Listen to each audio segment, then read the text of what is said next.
Welcome to the Happiest Place, where we explore how to win at life and achieve your deepest dreams. I'm Brandi Hudson, a performance coach and happiness expert. Each week, we'll dive into practical strategies to help you live your best life by harnessing the power of high vibration emotions.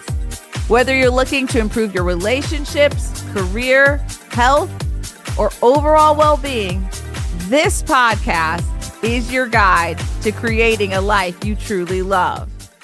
Let's get started on your journey to becoming the happiest version of yourself. Welcome back to our Happiest Place, folks. Brandi, how are you? I'm amazing. How are you today? Better than yesterday, and I love it. Let's just dive in. We've got some great questions coming in from viewers and listeners, and so I just wanted to just dive in. That's cool. Let's do it. All right. Dear Happiest Place, I genuinely love what I do. It lights me up. But lately, I feel my personal life is disappearing. Birthdays missed, vacations postponed. I'm worried by the time I make it, I'll have missed too much. How can I find a way to have both the career I'm proud of and a personal life I enjoy? I love this question so much because I think there are so many people in the world that teach us that we can't really have it all, right? So the very first step is to really assess what beliefs you have about being able to have this great, big, beautiful career that you're proud of, that's gotten you to the place that you want to get to. And also, building this community and being there with your friends and with your loved ones. And so the very first step is to know that all of those things are available to you, right?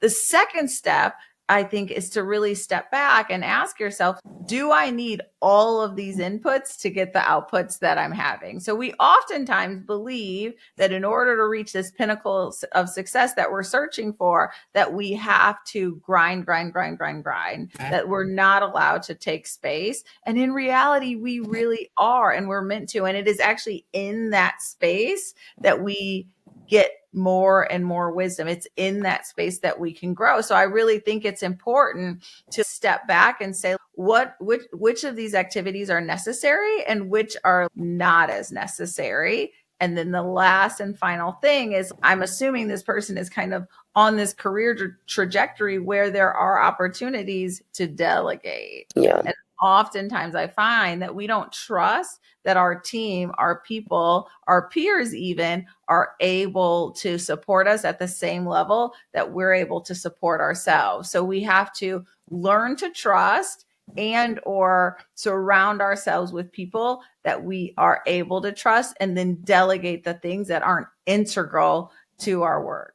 That all sounds great. I think one of the things that I'm not hearing is for the people that don't have people they can delegate to. What if my job doesn't have a team or responsibilities that go beyond me? What if I'm an individual contributor? What if the thing that is impacting me is more my life, taking away from what I think my career should be? Yeah, I think no one's ever a total individual contributor. You may not have humans that report to you, but everything is done as a team, right? And so I imagine that for most people who are feeling overworked, they are almost always, because this is what I do, I go into teams and I coach them. Yeah. They are almost always taking on more than they need to and not finding opportunities to create boundaries for doing more work, because they believe that in the more is an advancement of their career. In the more work that I do, in the more that I take on, in the more that I obfuscate these boundaries, I'm actually escalating my career much more quickly. And those things aren't true, right? And so you don't have to have a team to learn how to delegate and to learn how to set boundaries. I see people do it all the time, and it's really the gift. What about the other way? There's been a lot of conversation. I've seen it online and offline, even with some of my friends, where the career isn't the goal. They call it sort of a trad wife. I want to be a trad wife. I want to go home. I want my farm. I want to raise chickens. I want to make their eggs. How do you respond when when you get pressure to do either or, to either have a career or be this model that's now becoming more mainstream in conversation? I think the latter question that you just asked almost stems from people having too much external influence, right? I think that each of us has our very own unique destiny in this lifetime, and the work is to align with that destiny, and that work is most easily done without outside noise. So it's okay to have someone like me who holds space for you and supports you and helps you really deeply understand who you are, who you're meant to be, and how you best show up in the world. However, when you're just reading the paper about this trad wife thing or whatever else there is out there, and you're saying, is that what I'm supposed to do? Or am I supposed to have a career? That means that you're not yet in alignment with your own inner knowing, right? And when you're in alignment with your own internal and inner knowing, then all of that external noise won't sway you. That's fair. Let's talk about external noise, and you were talking about boundaries. We live in the Bay Area, and we're entering May, the busiest season for events and commitments and conferences and whatnot. And so, this particular question I thought was quite interesting. Dear happiest place, I'm always on. My phone is always buzzing. My mind is always racing with work. I keep telling myself it's just a season, but it's been years now. How do I actually set those boundaries? Oh my gosh. I feel I wrote that question, the version of me who was 5 years ago, Yeah. because I found myself constantly telling people next month will be less busy. Next week, things will settle down, and always aspiring to this future state where I was less busy, right?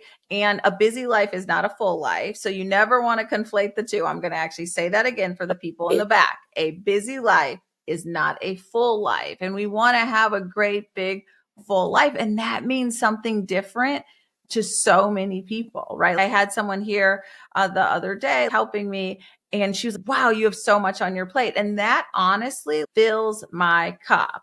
And she and also my husband are the exact opposite. It's like they want as little scheduling as humanly possible. And so the first step is really to deeply understand yourself. The second step, I imagine, if your plate is overly full, that most likely comes from this space of people pleasing, right? This inability to tell people that you are unavailable, right? And how do we set boundaries? The first way we set a boundary is by really, really prioritizing our own happiness first.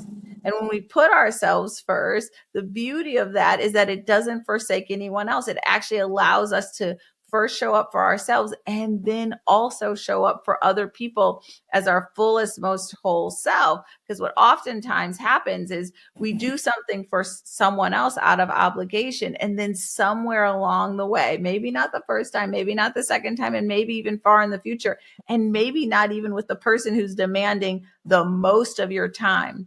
However, somewhere along the way, we snap and we're frustrated and we're angry and we don't know why. And it's because we haven't honored ourselves by setting our own boundaries. So once you make that shift to really prioritize yourself and your own needs over people pleasing, the next thing you can do every day is remind yourself that no is a full sentence.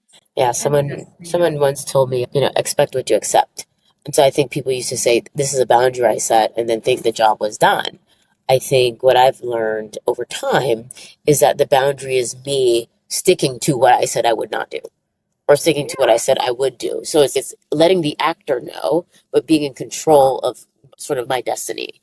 I love that so much. I hadn't heard that in so long. So thanks for the nudge around it. And I also think that when we are embarking on learning a lesson, the universe gives us many, many chances up front to prove that we really have learned the lesson. So we won't say, I really want to get better at boundaries, and then have no one test our boundaries. We'll have quite the opposite. We will have this stretch of time where people really test our boundaries, and we really have to create them and have such clear clarity. But once we have clear clarity in our head around what our boundaries look, how important they are to us, and around the fact that we're prioritizing ourselves, then our boundaries become energetic. And then people very rarely push your boundaries. I have found that people very rarely challenge my boundaries. They know that my no means no.